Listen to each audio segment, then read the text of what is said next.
Vocês me escutam?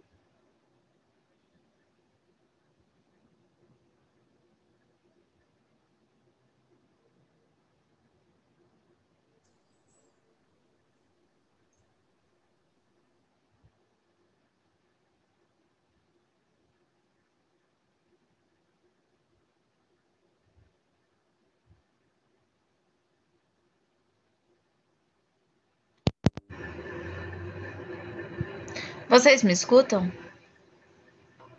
Sim, Ana, a gente escuta. Sim, estou escutando. Antes vocês não escutaram, né? Escutamos, é porque eu fiz um legal assim. Ah, é porque o meu não dá para ver todo mundo. Tá bom. Escutamos. Não, é só para saber, porque tem uns fones que não funcionam. Vamos começar daqui a pouco. Tá. Já estamos ao vivo, no página 3.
Oi, gente, boa noite. Boa noite, Walter, Júlio, Ana Lídia. Boa noite para todo mundo que está assistindo aí o Antivírus, que é o nosso programa semanal sobre conjuntura.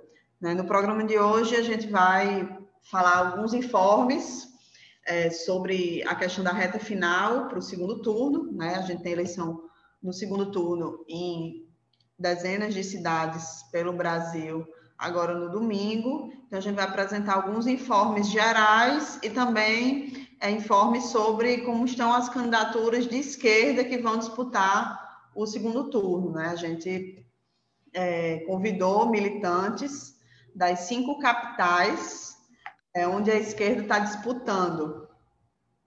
Onde a esquerda está disputando o segundo turno. E vamos ter informes sobre elas, que é Belém, Recife, Vitória, São Paulo e Porto Alegre. Além dessas cidades, a gente também está disputando com candidaturas petistas em mais 15 segundos turnos.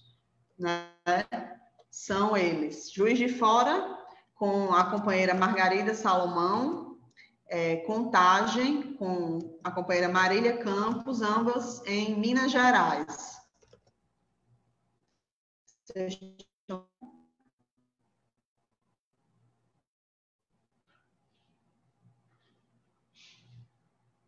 Alguém está aí? Está me ouvindo? Walter, Júlio, estão me ouvindo? Façam algum sinal.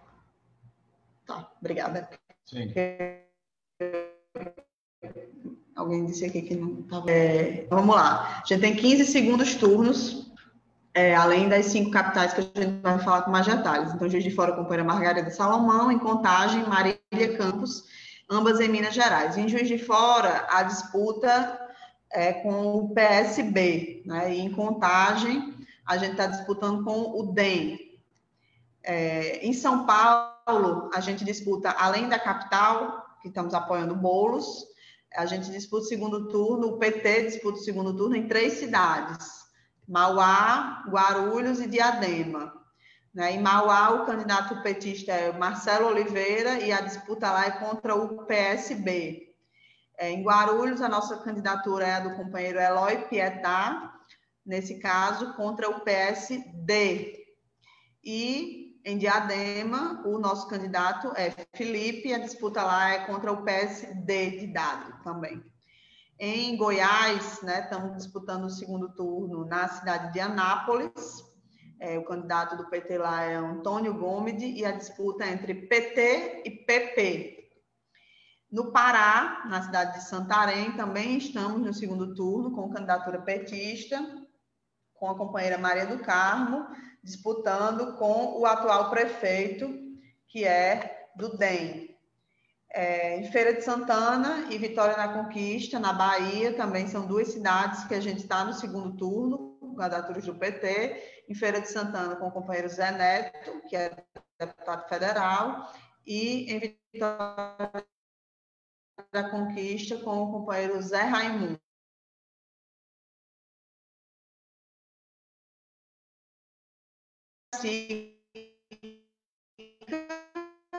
No Tavares, disputando com o DEM, o Democratas. Por último, Rio Grande do Sul. Por último, não, Rio Grande do Sul e Rio de Janeiro, A gente tem 2 cidades no Rio Grande do Sul, onde a gente está disputando, que é Caxias do Sul e Pelotas. Em Caxias do Sul, a candidatura petista é do companheiro Pepe Vargas, e estamos disputando lá contra o PSDB. E em Pelotas, a candidatura petista é de Ivan Duarte, que também disputa com o PSDB.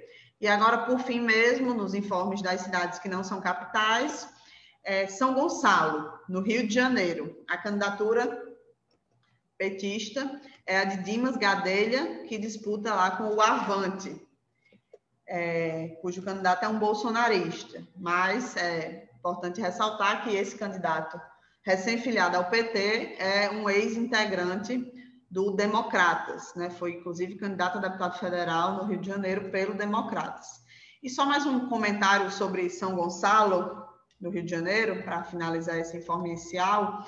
Essa semana circulou um documento uma carta compromisso, né, assinada por esse candidato filiado ao PT lá nessa cidade de São Gonçalo, uma grande cidade do Rio de Janeiro, com um conteúdo inadmissível, né, um conteúdo de compromisso com uma pauta neopentecostal, anti-ideologia de gênero, aborto, legalização das drogas, e que deixou a gente ainda mais abismado, se comprometendo com a criação de uma subsecretaria de assuntos religiosos na prefeitura, caso fosse eleito, caso seja eleito, né? Então, assim, anti-laicidade pouca, é bobagem no caso desse compromisso que foi assinado por esse candidato, né? E sem falar na subserviência a pressões religiosas para emplacar demandas que são totalmente contrárias ao programa petista. O candidato, né, atualmente filiado ao PT, ex-DEM, parece que se retratou, recolheu a carta, mas é sempre importante a gente dar esse alerta aqui, né, para um caso como esse, gravíssimo, e também necessidade da gente acompanhar o que de fato vai acontecer lá, caso o PT ganhe essa prefeitura, né?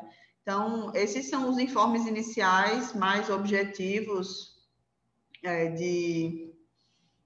das candidaturas que não são das capitais, e eu queria dar início à rodada sobre as capitais, né, que a esquerda vai disputar no segundo turno. Eu vou começar por São Paulo. A gente chamou aqui a companheira Ana Lídia, que, enfim, é militante do PT de São Paulo, está nas ruas, na campanha de Boulos, do segundo turno, para contar para a gente como é que está o clima, né, aí em São Paulo, quais são as perspectivas, se a gente vai virar mesmo o jogo, como é que está o engajamento da militância petista aí nessa campanha em São Paulo. Ana.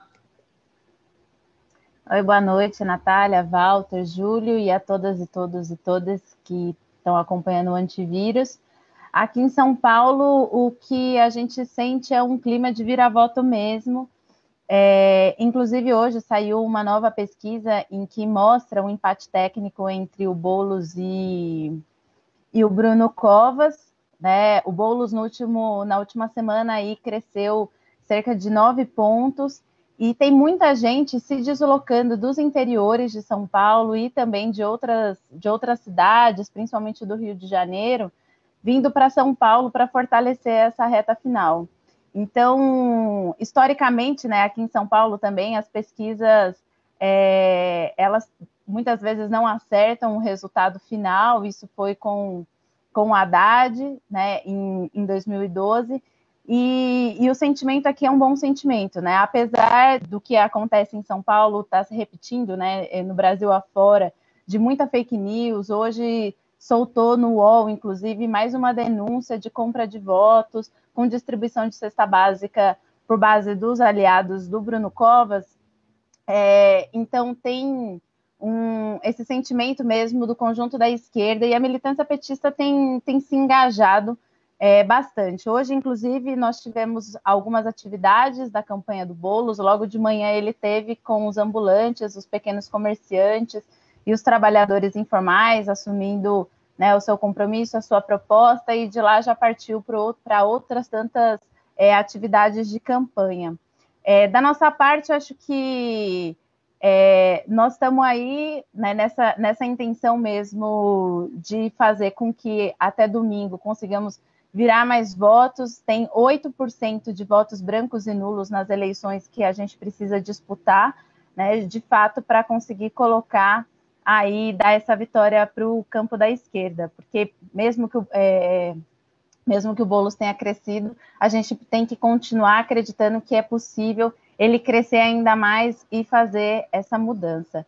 E aí, só para finalizar, acho que o que é necessário também da nossa parte da campanha, né, da esquerda, é fazer uma defesa um pouco mais intransigente no que diz respeito aos serviços públicos, né, principalmente com relação a esse debate que está sendo feito sobre as creches, que inclusive é onde está vinculado aí algumas denúncias de superfaturamento de aluguéis, né, das creches conveniadas por parte do vice do Covas.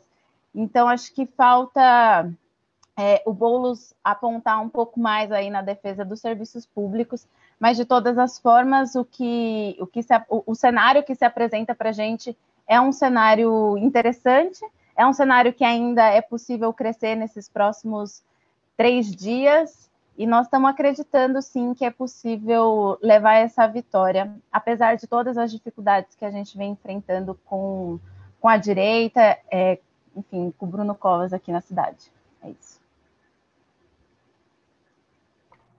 Obrigada, Ana, pelo informe. Então, um pouco sobre São Paulo. Agora, queria falar sobre outra campanha do campo de esquerda, que não é do PT, e uma importante capital, e que está contando aí com a nossa presença ativa, né, na vice, desde o primeiro turno, fazendo campanha, enfim, que é Porto Alegre. Então, Júlio, conta para a gente aí um pouco como é que está a campanha de Manuela, quais são as perspectivas. Tá bem. Boa noite para todos vocês. Boa noite, Natália. Boa noite, Walter. Boa noite, Ana Lídia. É uma campanha curta, né? Como é que terminou o primeiro turno assim? As pesquisas indicavam que a Manuela Dávila chegaria uma certa vantagem no final do primeiro turno. Mas houve, no final do primeiro turno, um fato político importante, foi a renúncia da candidatura do Fortunati, porque o vice dele não estava afiliado a partido algum. Foi uma disputa subterrânea dentro da própria direita, e fez com que os votos migrassem, na maior parte, para a candidatura do Melo, que é do MDB, que foi para o segundo turno. A surpresa foi que o Melo chegou um pouquinho na frente da Manuela Dávila, ganhando assim um certo ar de favoritismo. Quais foram os fatos positivos e os negativos dessa semana e meia? Fato positivo, que respondeu a pergunta do Walter no antivírus passado. Houve uma unidade imediata do PT, do PCdoB, do PSOL e do PDT. Não houve dúvida por parte do pessoal daqui de abraçar de forma imediata a candidatura da Manuela do Rosseto, tanto a Melchiona como os vereadores que foram eleitos do pessoal. O PDT também não demorou muito para também assumir a candidatura da Manuela Dávila, junto com a Juliana Brizola. E dos partidos da centro-esquerda, o único que, mais uma vez, fez um papelão foi o PSB, que apoia a candidatura do Melo, mesmo contrariando a opinião da direção nacional do PSB. E a direita toda foi apoiar o Melo, entendeu? O Mourão declarou publicamente que o candidato diz aqui é o Melo. Um ex-candidato a prefeito fez uma declaração racista aqui, Walter Nagelsai, do PSD, apoiando o Melo. Enfim, o PSDB apoia o Melo, enfim. Então, a cidade se dividiu. E o que a gente percebe são dois fatores importantes. Primeiro, existe uma propagação muito grande de fake news na campanha, tanto no primeiro turno quanto no segundo turno. É impressionante, ou seja, as pessoas elas adoram criar mentiras contra a figura da Manuela. Já foi assim na disputa da presidência da República. E aqui está se reproduzindo. Então, são milhares, dezenas de milhares de fake news que foram retirados do ar por comprovação de serem fake news, mentiras feitas contra a candidatura da Manuela. O fato é que a campanha também começou a ganhar força social, força política, né? Ela foi bem no último debate que teve aqui na Rádio Guaíba, que foi ontem, quarta-feira, enfim. E o adversário começa a tomar temas políticos do atraso, como a questão do comunismo, da Coreia do Norte, de Cuba, da Venezuela, enfim, esparramando mentiras de quinta categoria, enfim, que a Manuela Dávila vai liberar a maconha nas escolas municipais, enfim, coisas do arco da velha, ou seja, jogando muito sujo, mas também que mostra o quê? Que está crescendo a chance deles perderem a eleição para nós. O Ibope de ontem deu 49 para o Melo e 42 para a Manuela, ou seja, empate, tu não decide mais com 7 pontos 4 dias antes. Então, a nossa expectativa é que a nossa militância social política, que está muito empenhada nas ruas, consiga fazer com que a verdade vença, né? E a gente consiga eleger a primeira mulher prefeita da história de Porto Alegre, contra todos os preconceitos, contra todas as mentiras, contra todas as fake news, contra toda essa visão de privatização da cidade de Porto Alegre, enfim. Então, é uma luta muito dura, muito intensa, não está decidida, não está resolvida, vai ser decidida até a boca de urna, no dia da eleição. Eles com a truculência deles, com as mentiras deles, e nós com a nossa verdade, com a nossa sinceridade, com a tentativa de fazer com que Porto Alegre volte a ser uma cidade de referência da democracia e também da inclusão social no nosso país. Tá bom, Natália, Walter e Ana Lídia? É isso? Obrigada, Júlio, pelo informe sobre Porto Alegre, onde a gente espera que domingo estejamos nessa vitória com a companheira Manuela. Agora, finalizando aí os informes sobre as candidaturas que não são do PT, né? Depois a gente vai falar de Recife e talvez de Vitória, se entrar alguém ainda a tempo. Queria passar para o companheiro Leísson, que foi candidato a vereador em Belém, para ele falar um pouco sobre como está a campanha aí do companheiro Edmilson no segundo turno.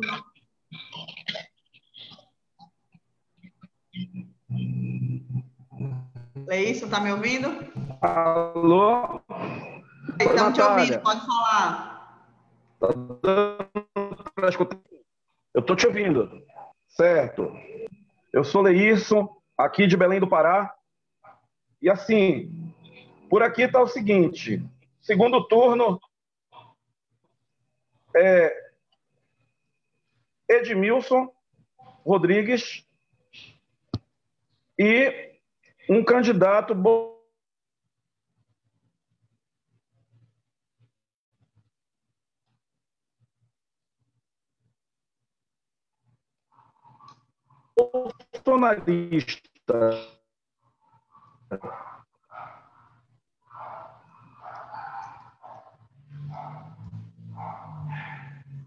Nós, na verdade, criamos aqui em Belém uma frente de esquerda, né? Edmilson, o vice é nosso, que é o Edil, o PDT. Temos uma frente aqui de esquerda importante. Nós passamos do Edmilson ganhar no primeiro colocado, candidato do governador do estado, do MDB.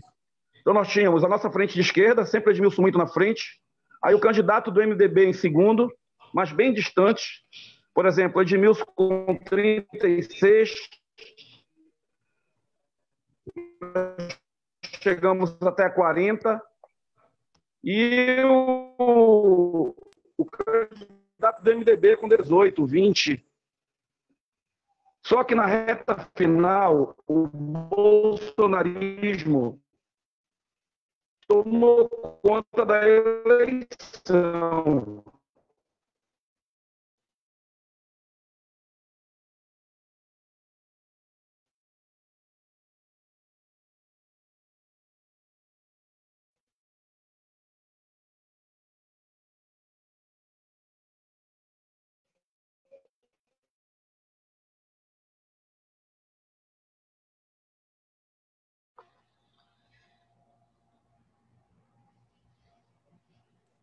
Gente, eles conseguiram.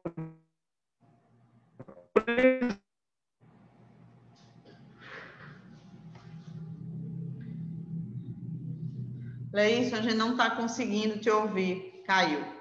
Gente, Leísson caiu. Acho que ele está com problema de conexão, né? Visivelmente, deu para ouvir algumas coisas, mas infelizmente não permitiu para a gente ter o informe aí completo sobre Belém. Se ele conseguir voltar ainda com uma conexão melhor, a gente tenta novamente.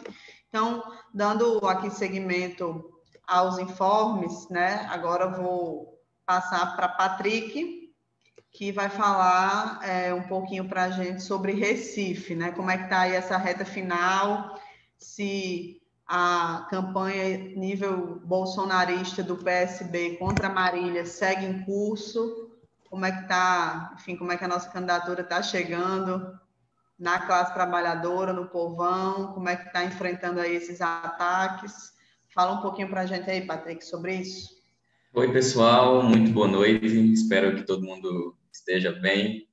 Bom, estou saindo da rua para vir falar com vocês, tá? Então, vou falar pouco para voltar para a rua. Mas, bom, a campanha em Recife, desde o primeiro momento que se confirmou que queria segundo turno, se caracterizou como uma disputa, como eu falei aqui em uma das edições do Antivírus, né, em que ficava muito nítida que, ao contrário do que muitos diziam, não era uma disputa entre duas candidaturas do campo progressista de esquerda, né? E talvez essa última semana e meia tenha deixado isso muito mais nítido, né? Porque a campanha do PSB em Pernambuco é uma campanha de caráter antipetista, beirando o bolsonarismo, né? Inclusive com táticas bolsonaristas. A gente tem todos os dias, hoje inclusive, mais uma ação judicial, a gente ganhou direito a 18 inserções como direito de resposta, porque todas as inserções do PSB, toda a propaganda que eles têm utilizado, tem como centro atacar o Partido dos Trabalhadores. A gente tinha visto na semana passada lambe-lambe na cidade do Recife, atacando Lula, Dilma e Marília, mas as coisas desde então só cresceram e só pioraram. As inserções na televisão do PSB agora atacam diretamente o legado do PT em Pernambuco, não só dos governos do PT na prefeitura, mas do conjunto dos governos do PT. O tempo inteiro, as inserções na televisão, a fala do candidato do PSB, né, a todo momento, eles não falam mais, né, como tentar um tempo, falar sobre propostas, nada. O conjunto da campanha está organizado e se estruturando no antipetismo. Somado ao antipetismo, a gente tem visto que eles estão apelando, né, para o eleitorado conservador, em especial setores, digamos que evangélicos mais fundamentalistas.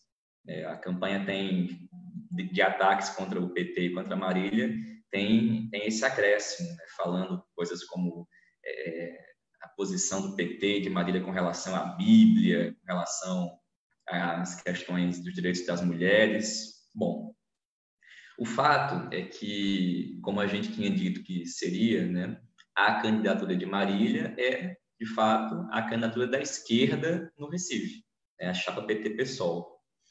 A gente teve pesquisa, né, tem tido pesquisa quase todos os dias. Na terça-feira teve uma pesquisa de um instituto local aqui, que é o IPESP, foi contratada pela Folha de Pernambuco, que deu Marília com 54% das intenções de voto. Ontem nós tivemos o IBOP, que deu o João passando, com 51 a 49, e acabou de sair hoje o Datafolha, neste momento, que dá Marília com 52 e João com 48. Bom, convenhamos, né? Não dá para se balizar muito por pesquisa, até porque o IBOP, no primeiro turno, um dia antes da eleição, na véspera, dizia que o João Campos ia ter 39% dos votos e Marília 26%. Quando as urnas foram abertas, ele teve 29% dos votos e a gente 27%, apenas 10 mil votos a menos. O fato é que é uma campanha que vai ser disputada voto a voto até o último minuto, né? Em todos os sinais, em todos os semáforos dessa cidade, é batalha, né? A militância do PT, o povo, e tem um recorte de classe muito nítido, né? Quando você para no sinal e vê quem está de vermelho e quem está de amarelo. Fica muito evidenciado, né, que existe uma divisão de classe nesse momento, de quem está optando por construir a candidatura de Marília e quem está defendendo a manutenção do PSB na cidade. Nossa avaliação é que a campanha cresceu muito, mas muito mesmo, né? E eu falei aqui em algumas edições antividas, no primeiro turno, a campanha tinha um caráter muito popular, e esse caráter popular ele foi potencializado, na minha opinião, porque a quantidade de pessoas em todos os lugares da cidade, fazendo campanha voluntária, correndo atrás de material que não está dando conta, e a gente passa e você vê o motorista do ônibus, o cobrador erguendo uma bandeira com um adesivo no peito, o trabalhador, né, da entrega do aplicativo com adesivo de Marília na caixa. Enfim, é uma campanha que, de fato, tem características muito populares e, na nossa opinião, né, contra toda essa máquina da prefeitura do PSB, do governo do estado, a gente tem total condição no domingo de vencer essa eleição. Pelo menos esse é o sentimento que hoje toma conta da cidade. Eu não estou falando aqui maximizando nem elocubrando nada. Assim, de fato, meu sentimento aqui é que a linha política da campanha está acertada, as pessoas estão se engajando e até o último minuto a gente vai continuar na rua virando voto, ganhando voto, quem sabe no domingo ganhar essa eleição. Não vou continuar aqui com vocês porque eu vou voltar para a rua, tá certo? Mas com certeza embora. Fico à disposição. Tamo junto. Patrick, deu para sentir sua empolgação, viu? Senti que eu vou ganhar com esse informe aí. Boa noite. Valeu, beijo, até já.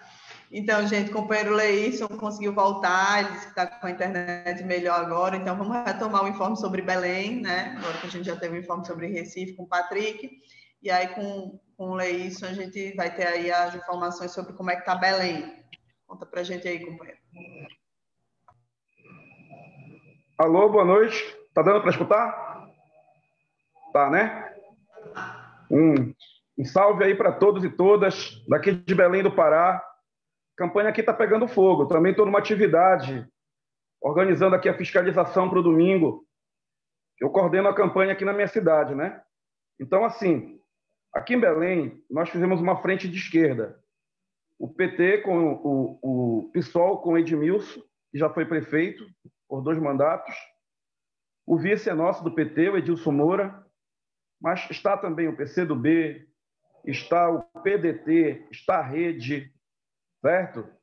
E o nosso grande adversário, a gente acreditava que seria o candidato do governador do estado, que é do MDB, o deputado federal Priante.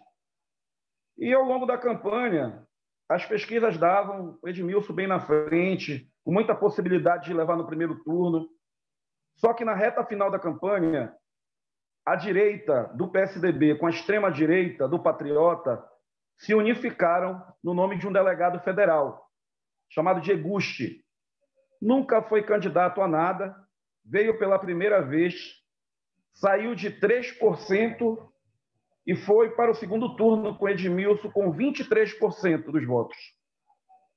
O Edmilson ficou com 34% e o Eguchi com 23%. E assim está o segundo turno em Belém. De um lado, o PSDB e o Patriota, as igrejas neopentecostais, né? O PSL, e do outro lado está a frente de esquerda, que agora tem o apoio de vários partidos. Vários partidos agora entraram na campanha do Edmilson. E uma polarização muito grande. A fábrica de fake news, ela é dioturna nessa campanha. Muita coisa ruim, muita baixaria, mas nós temos muita possibilidade de ganhar aqui em Belém.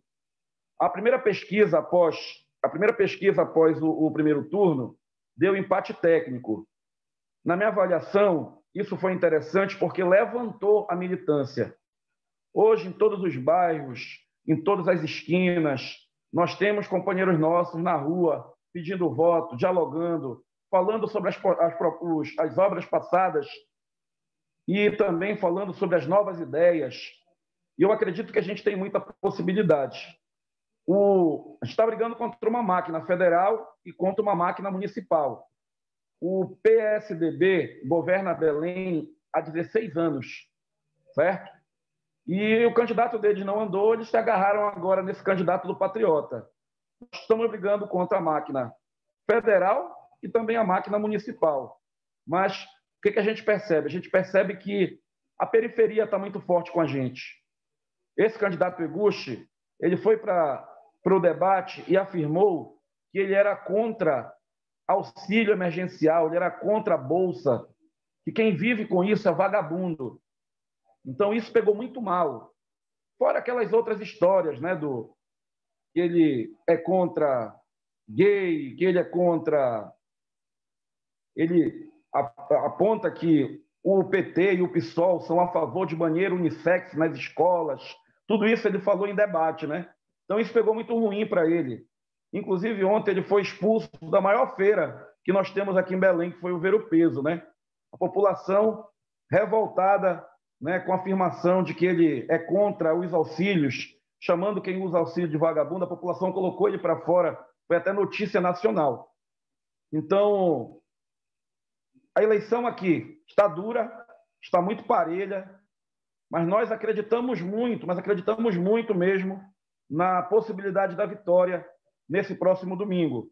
E Belém voltar a ser governada pela esquerda, né? Nós acreditamos muito nisso. Eu fui candidato a vereador aqui em Belém Natália, e sou o segundo suplente. Fui o quarto mais votado, né, aqui em Belém. Numa campanha bonita, numa campanha militante, numa campanha de porta em porta, dentro da nossa lógica mesmo da articulação de esquerda e daquele PT de base, daquele PT militante socialista. Então, por Belém é mais ou menos isso. Estamos na luta e com muita possibilidade de vencer. Legal, companheiro. Parabéns aí pela sua campanha, pelo resultado político. E estamos juntos aí, torcendo e, enfim, divulgando tudo que for possível para contribuir na vitória do companheiro Edmilson aí em Belém. Obrigada pelo informe. Agora, gente, a gente teria um informe de vitória, mas não conseguimos que entrasse alguém de lá. Então, vou passar para Walter, que aí ele faz o fechamento aqui do nosso programa de hoje. Walter. Tá bem. Bom, boa noite, Natália, Leirson, Júlio, Patrick e Ana Lídia, que já estão de volta à batalha. Eu queria lembrar, em primeiro lugar, que a eleição de domingo agora não vai ocorrer apenas nas 5 capitais, onde a esquerda está na disputa, e nas demais cidades que não são capitais, onde o PT está disputando o segundo turno, né? São 18 cidades em que a gente tem candidaturas de esquerda no segundo turno. 15 delas com o Partido dos Trabalhadores, 2 delas com o PSOL e 1 delas com o PCdoB, né? Vamos ter segundo turno em outras cidades, né? E 39 cidades, se a memória não me falha, em que há situações diferentes. Há disputas entre uma candidatura nominalmente de centro e uma candidatura claramente de direita, e tem disputas também entre candidaturas claramente de direita. Por nominalmente de centro, eu estou me referindo às candidaturas lançadas pelo PDT, Partido Democrático Trabalhista, e pelo PSB, Partido Socialista Brasileiro. É o caso da Socorro Neri, do PSB, que disputa Rio Branco. É o caso do JHC, também do PSB, que disputa Maceió. É o caso do Vitor Valim, do PROS, que disputa Caucaia, no Ceará. É o caso do Sarto, do PDT, que disputa Fortaleza. É o caso do Francisco Padilha, do PSB, que disputa a cidade chamada Paulista, que fica em Pernambuco. É o caso do Edivaldo, do PDT, que disputa Aracaju. É o caso do Caio Viana, do PDT também, que disputa o segundo turno em Campos, no Rio de Janeiro. E tem o caso de Serra, em que está sendo disputado por uma candidatura da Rede e por uma candidatura do PDT.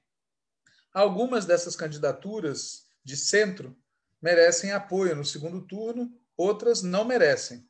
Como a gente sabe, nesses partidos que nominalmente são de centro, tem muito lobo em pele de cordeiro.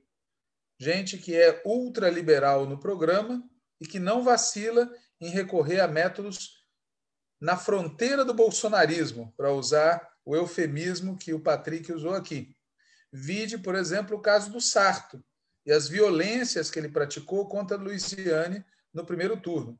Vide o que está fazendo João Campos em Recife, atacando Lula, atacando Dilma, atacando Marília, atacando o PT, com um linguajar típico do esgoto da extrema-direita.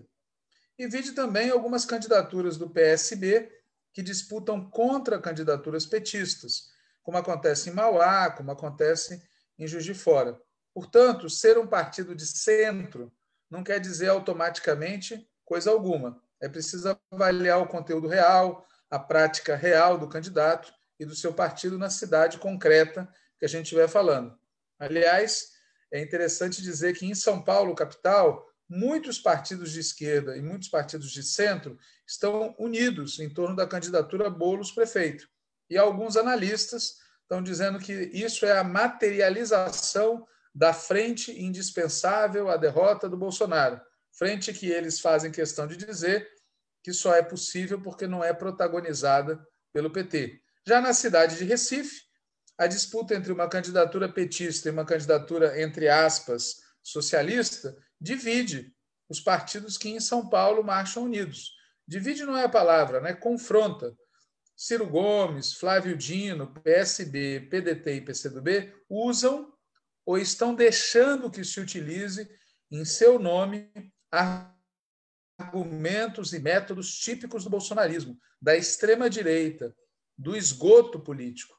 Aliás, eu queria perguntar aos companheiros e companheiras do PCdoB qual é o sentido de nós estarmos unidos em Porto Alegre, lutando contra as agressões que a companheira Manuela tem recebido, e lá em Porto Alegre o PSB não está conosco. Mas lá em Pernambuco, o PCdoB está na vice do governo estadual, e não é qualquer pessoa do PCdoB, é a companheira Luciana Santos, presidenta nacional do PCdoB. E lá em Pernambuco, a companheira Marília está sofrendo as mesmas agressões de que é vítima Manuela em Porto Alegre. Os companheiros e companheiras do PCdoB devem uma explicação, não apenas a nós, a sua história. E eu falo isso com muita clareza do que eu estou falando. É uma vergonha que eles compactuem com esse tipo de campanha do esgoto da extrema-direita, né? Bom, logo nós vamos saber qual vai ser o resultado eleitoral. Nessas duas e em outras cidades, em força. O nosso objetivo é derrotar o bolsonarismo, derrotar o ultraliberalismo, derrotar a direita. Mas tem alguns cujo objetivo real é derrotar o PT. O resto é conversa para boi dormir. E por falar em direita, em 31 cidades, se eu não estou fazendo a conta errada, a disputa é travada entre candidaturas lançadas por partidos que estão à direita do centro, ou seja, partidos que apoiaram Bolsonaro no segundo turno das eleições presidenciais. E nessas cidades, onde a disputa se trava entre partidos que são de direita, partidos que apoiaram Bolsonaro no segundo turno de 2018, ficou colocada uma questão para a esquerda, que é como se posicionar nessas cidades. Tem de tudo, né? Tem gente que procura analisar o programa das candidaturas em busca de uma boia, como se realmente valesse de alguma coisa o que essa gente promete em época de eleição. Há quem procure analisar o comportamento pessoal das candidaturas em busca do candidato mais afável, tipo como fazem os que ficam discutindo quem é mais chucro, quem é o adulto da sala, se é o cavernícola ou a vaca fardada que ocupa a vice-presidência da República. E há quem tente descobrir quem é o assumidamente bolsonarista para votar no outro, esquecendo que ontem todos foram declaradamente bolsonaristas e que amanhã todos podem estar novamente declaradamente junto com Bolsonaro.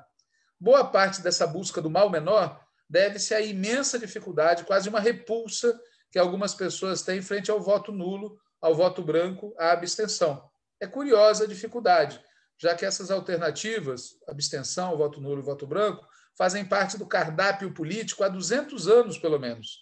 Se recusar a participar de um processo, recusar as alternativas postas, considerar que ambas são equivalentes, isso faz parte do processo democrático, tanto quanto faz parte do processo democrático escolher dentre as alternativas postas. Quando as alternativas, uma delas é de esquerda, aí sim, não tem conversa. Quando é de centro, de verdade, também está muito claro. Agora, quando são duas alternativas de direita, aliás, o sistema de voto em 2 turnos fortalece a legitimidade, no caso de uma disputa entre duas candidaturas de direita, de quem vota branco, nulo e abstenção, né? Afinal, no primeiro turno, todo mundo pode votar naquilo que defende. E no segundo turno, pode influir com o seu voto ou pode deixar que a decisão seja tomada pelos que estão convencidos de uma ou de outra alternativa. As duas possibilidades estão postas e são legítimas do ponto de vista democrático. Só não é legítimo, repito, quando uma das candidaturas é claramente de esquerda ou pelo menos é claramente do centro democrático. O sistema prevê essa possibilidade, a legislação eleitoral prevê essa possibilidade e não se pode dizer que a legislação eleitoral brasileira seja esquerdista ou anarquista. Na verdade, a dificuldade de alguns em ausentar-se, votar branco, votar nulo, deve-se provavelmente à impressão de que agir assim seria irresponsável. E é mesmo irresponsável quando uma das alternativas postas é de esquerda ou é do centro democrático. Mas, quando as duas são de direita, é perfeitamente legítimo, tá certo? E nós somos contra a irresponsabilidade, é bom dizer. Nós achamos que a gente sempre deve tomar partido. Mas tomar partido não implica obrigatoriamente indicar voto em fulano ou beltrano, quando ambas as candidaturas são de direita ou de extrema direita. Até porque há várias maneiras, como eu deixei claro, de ser responsável e de ser irresponsável, entre aspas. Frente a duas candidaturas de direita que vão continuar desgraçando a vida da classe trabalhadora, ser responsável é saber desde já que faremos oposição a qualquer um que seja o vencedor. O voto mais responsável é aquele que garante maior liberdade de ação para a nossa oposição, não aquele que vai nos fazer ouvir algo do tipo: está reclamando do quê? Você não votou nele? Esperamos que a esquerda no país inteiro se posicione de maneira que não comprometa nosso dever de fazer oposição e de construir uma alternativa tanto ao bolsonarismo quanto à direita ultraliberal. E que lutemos com todas as nossas forças para isso sim, no domingo agora, eleger aqueles que efetivamente são candidaturas populares. Boulos, prefeito; Marília Reis, prefeita; Edmilson, prefeito; Manuela, prefeita; João Coser, prefeito, e pela vitória do 13 em Juiz de Fora, em Contagem, em Mauá, em Guarulhos, em Diadema, em Anápolis, em Santarém, em Feira de Santana, em Vitória da Conquista, em Cariacica, em São Gonçalo, em Caxias do Sul e em Pelotas. É isso, Natália. Valeu, Walter, obrigada. Então é isso, gente. Esse é o nosso último programa aí antes da finalização, né, do processo eleitoral. E a gente vai encerrar por aqui. Na próxima semana a gente já promete aí um primeiro balanço do resultado completo das eleições, né? A gente fez na semana passada uma prévia disso, com o balanço do primeiro turno, mas na parte da semana que vem a gente já vai conseguir estar fazendo análises políticas do resultado completo da eleição. É isso, vamos aproveitar esses últimos dias aí para conseguir votos e divulgar as nossas candidatas de esquerda e do PT em todo o país. Abraços e boa noite.